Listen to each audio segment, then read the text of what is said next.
And as she and her soon-to-be husband are passing by to leave their place,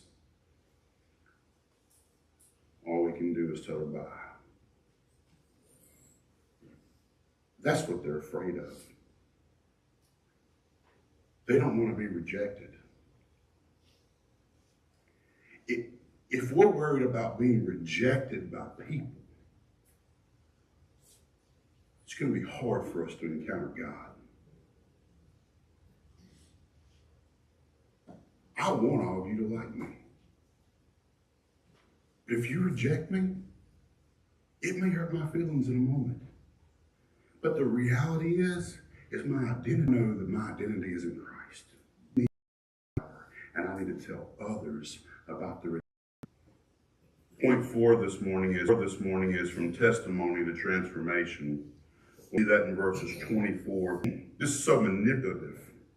A second time they said, tell the truth. We know this man is a sinner. He replied, whether he is a sinner or not, I don't know.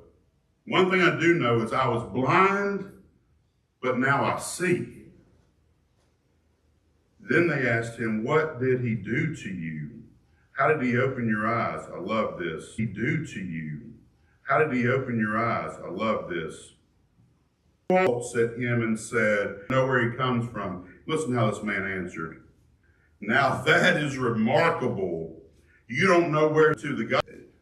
I had to check that. I wasn't sure exactly what that was saying there. If you go person, I wasn't sure exactly what that was saying there. If you go person has ever been healed that was born blind. God, he could do. At first, so what happens? His courage is growing. Psalm 27:1, the Lord is my light and my salvation. Whom shall I fear? I know it's easy for me to say that, but any man, any woman, I don't care about their status. Why fear them?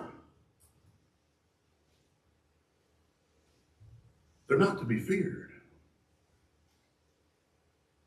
But spiritual growth often happens when we're under pressure. Opposition clarifies our convictions. And eventually the healed man is cast out. Religion made room for relationship. Point 5, and final point this morning, is true sight meets the sun. We see that. Who is he, sir? The man asked. Tell me so that I may believe in him. And Jesus said, you have now seen him. In fact, he is the one speaking with you. Then the man said, Lord, I believe. And he worshiped him. Jesus said, for judgment I have come into this world so that the blind will see, and those who see this, and they ask, what? Are we blind too? And Jesus said, if you were blind, you would not be guilty of sin. But now that you claim you can see, you can have a class that you teach during the week. You can do all these wonderful things, all these things. But for those of you that think you've got it figured out, you're really blind. You just thought you could see. Rejected by the people, he's rejected by religion. Ask him, do you believe in the Son of Man? And the man says, who is he, sir? And Jesus replies, now you have seen him. And the man believes and worships him. Isaiah 35:5, then will the eyes of the blind be opened. Then will the eyes of the blind may become blind. The greatest blindness is thinking that we see clearly without Jesus. So that I don't just need him when I'm at the bottom. I also need him when I'm at the top. Because too often, Jason, and probably some of you sitting here say, I don't really need you right now, God. I'm going to put you like a lamp over here on the shelf. Confronts all of us. Some of us, Jason, you're speaking mighty bold today. Yep, told me to say, I ain't it. Some of you have seen healing or been healed, but you're silenced by fear. And so let me ask you this, not to accuse you, but to invite you. Where might you be blaming and this must be somebody's fault? Where might we be blaming instead of trusting? What step of obedience is Jesus asking of you, even if it feels uncomfortable?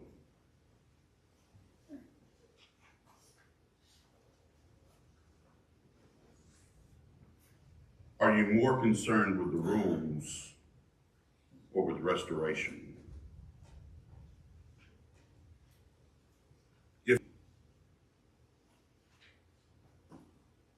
And finally, are you willing to let Jesus define sight or your own certainty? He still opens eyes today. The question is, will you admit?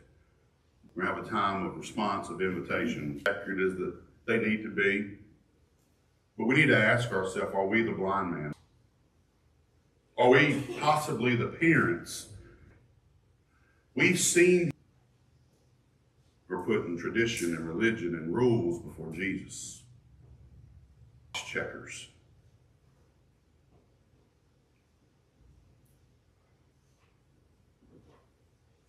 Today, don't let rules and religion and tradition and pride and self-worth and status keep you from Him.